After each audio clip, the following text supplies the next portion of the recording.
O le afe fisarau fitulua na ua i faavaina i le faalaputoga o le malosi tau i le tisi tono Samoa po le Electric Power Corporation ma tele le suiga sa faapea ona feagai ma le faalaputoga i le auaʻi mai ai o tusaga o le suiga na tamai a sa faatino i le faalaputoga o le faapipiina lea ia o mita ia mo e le tisi taumuamua po le cash power faatalofa atu i se faupofoni nei o le tatou pokalame e te silafia o smart meters o le polokalame na tamai lea le ua amata ona faagasolo le taimi lenei a le faalaputoga o le malosi tau i le tise ma le tanitonuga o le afaapena ona faafaigofia i le auʻunaga mo le lautele o le atunuu ia e maise foʻi o le faaleleia o le faatinoga o galuega i tonu o le faalaputoga usi mai mai ma le faafoga o mita tuai nei sa amata ia ona faitau le faaogaaga o le tise le taʻu o mita faitau ai totogi mulimuli ona faasolo mai lea i mita totogi muamua nei po le cash power na faapipii e le faalapuputoga o le malosi tau i le tise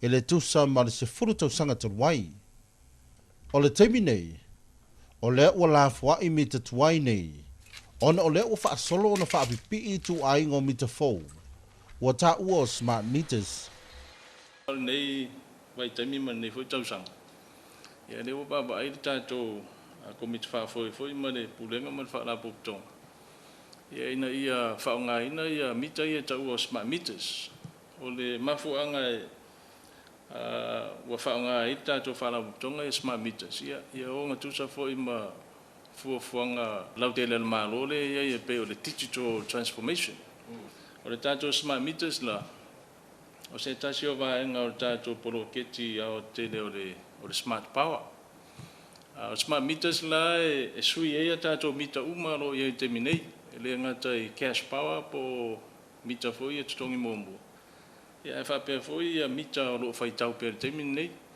so le fuafuaga la ina ia faasopolia uma le atunuu atoa e sui uma la mita na e le tatou tuaiga mita fou lea ua introduce ma le temi nei o le auʻunaga tau e le tise o loo iai nei e pei o le cash power po le totogi muamua o le tise ma le mita faitau ae totogi mulimuli e lē o avesea le faigafou lenei po le smart meter ae pau le tulaga o le asuia o le faafaigofia lea o le auʻunaga mo le mamalu o le atunuu ae maise ia maua pea i o se taimi le auʻunaga e ala i fesootaʻiga faateknolosi savaʻi na o le fitu ia nofoaga sa mafai ona faatau ai le tise ia o nei upolu na o le 26 peitai o ma le taimi nei au faagasolo le tatou polokalame fou nei ia ua 21 ia nofoaga uma fai ona faatau ai le tise totogi muamua i savaʻi ia e 76 ia nofoaga uma fai ona faatau ai le tise muamua i upolu nei o le fuafuaga la e faauau pea la le tulaga lea o le tise totogi muamua ia pei ona faatino e le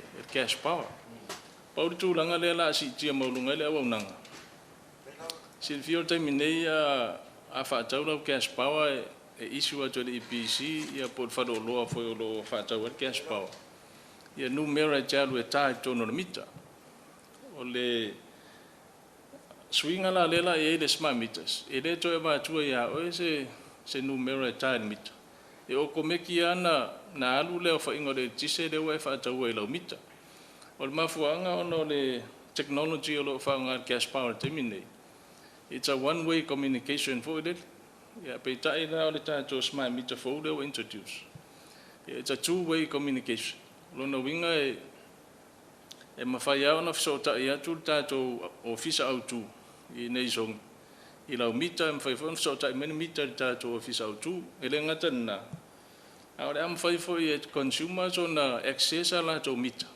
e faaogāina o latou telefoni le mita la smart meter la free face CT mita fai ngore SL 7000 le la install i mo company teri mo consumers e terere le faonga a pe o le ngala mita se mo company teri e fai ngofia ngona ko ilo ai la ko ai la ko power quality ko ngol la ko internal distribution e fai ngai lo mai ko ri PC fai singa ruanga pa issues ngai mika kai kasia o le prepaid smart meter la le o le pere e se senga ke le o fa fa ngofia ngol fa ko ngol pau ki mi lai launch foi man mako Apple le energy insight en fa ngo se tema fa fa ngai viewing of oil history nga o le stro pau ma telephone po do mo laptop and no internet pe swinga ke le nga i le customer side ai a pe o nga le nga makai pro ke on fa nga kera o mari PC data mai I customers umo. Because this is the first time moving mo ko ai sa ai I mera ko pula LV network at PC.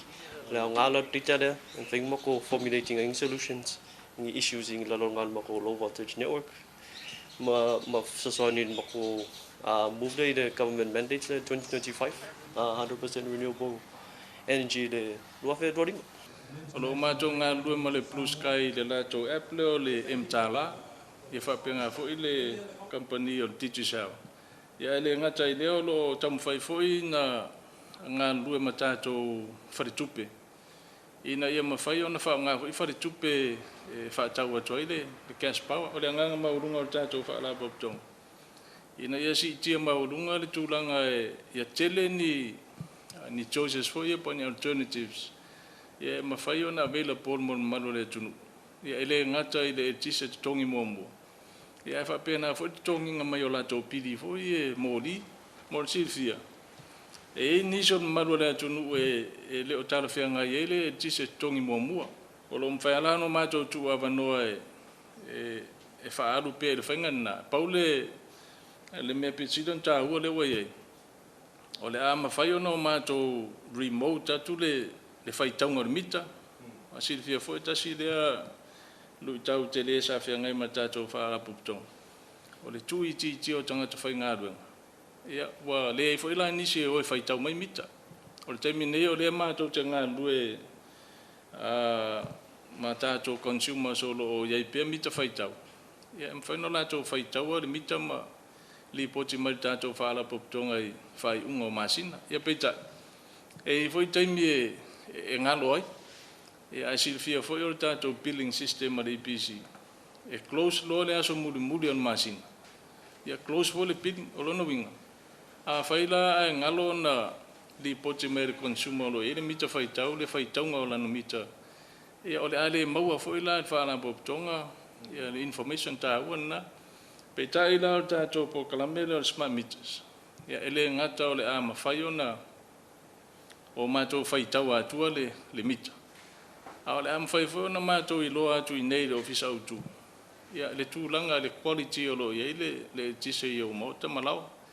Le ngata I lea si fia fo o tele maru le tunu ia o lo li poti mai tātou ofisa pa in wha le tonu o le tise. Ia wha pepe le wila po le mita. Tasi nā wāinga tā ua le mita lea.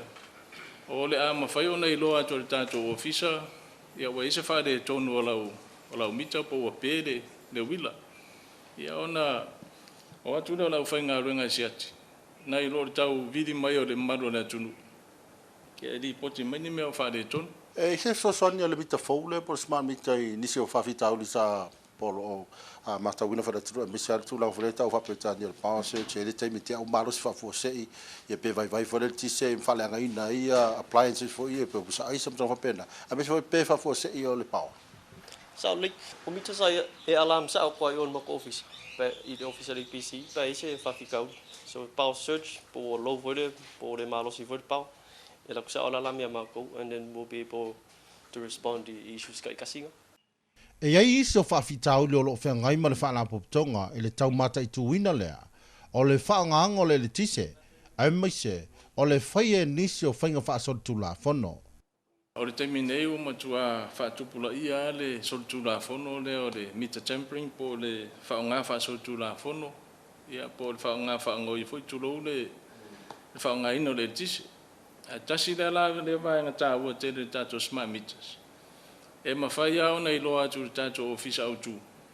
Ua tau mawhai le tangata e whaise whainga whaasotu la whono le mita.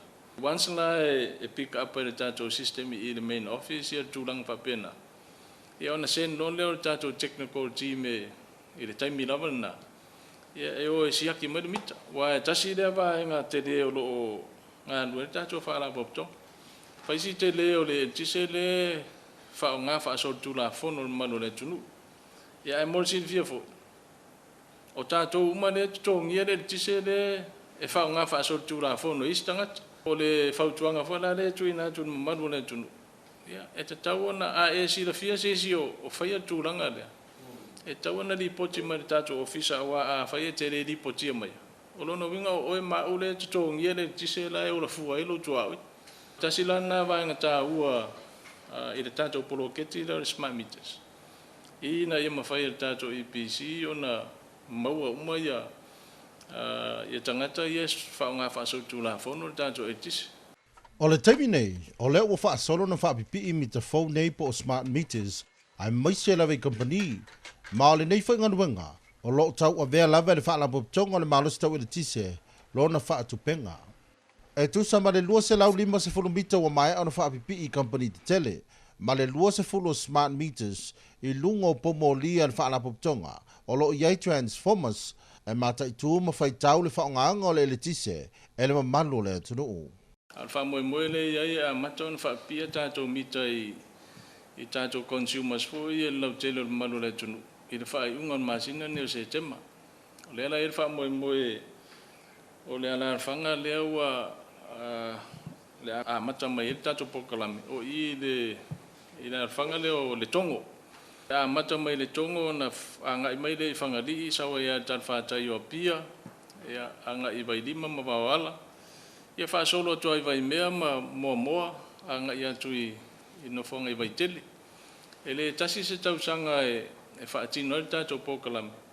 Ia ona mori si fia o le au whainga ato mita i eipe a mare fast food wafe. Koro tamu whaiala i tausanga mua whaatupe ne ua whanga solo. Ia po le a le au whainga ni mita ma whai ona whaapia i fo i le tātou tāna o se leni. Awa ne pokalame. E le ise me tutongi e le mamalu le tunu por consumer. O lo whaatupe uma le tātou whaalapo tonga.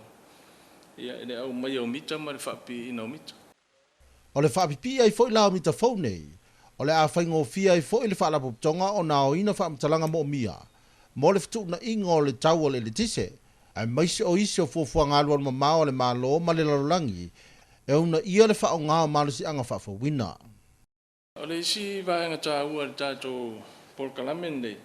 O le ama whai le tātou whaalapo tonga ona i loa le le tūlanga o le whao ngā ina o le tise. E le ngata i le taimi e whao ngā ai. Ia a o le telefo i le whao ngā. Si fia fo i o le whaatūlanga ina o le tau o le tātou e tise o lo i e temine. Ia e tasi a le tu ai ngā tutongi le tutongi ai. Pe tai o le tele o pau utilities i laulangi. E ese vaenga fo i e mawhai ona charge le consumer i whaunga ina le tise. O le whaatita inga o le e mea tau le maximum demand pe o business te tele. E mo mia po o le ale maua lunga o le tise la to te whaunga ina. Ia ese fo i le tongi e nai tua inga whaunga. Ia o le isi vaenga o le tele o wharinga o si mea fo i e mo mea o tau whapeotani o le reactive power po le tise fo i le loa i mo mea o masini ma. So e iei fo i le charge o tūranga whapena. Ia ma le si tūranga o le taimi e whaonga ai. Awa o le tele o atunu. A whai te whaonga anga le tise le taimi o lea e maua lunga i mo mea le tise. E taunga tā atu la le tau. Nei lo le tau te whaonga i nai awa wahanu i lalo le mana onga lau tele o le atunu le tise. Ia wa le foi e wawa ai tātou whaalapo tonga ma le atunu. I le tūlanga foi le e awina mai Samoa ia ta wale alu le tise. A tasi la le wahenga tā ua le mita lea. O le ama whaiona tilo i se whainga ma whaiona whaatino e foi na wha moe moe. Ia pe ese se taimi e charge ai tā wale foi i ese se tarifa e tuina tu iai.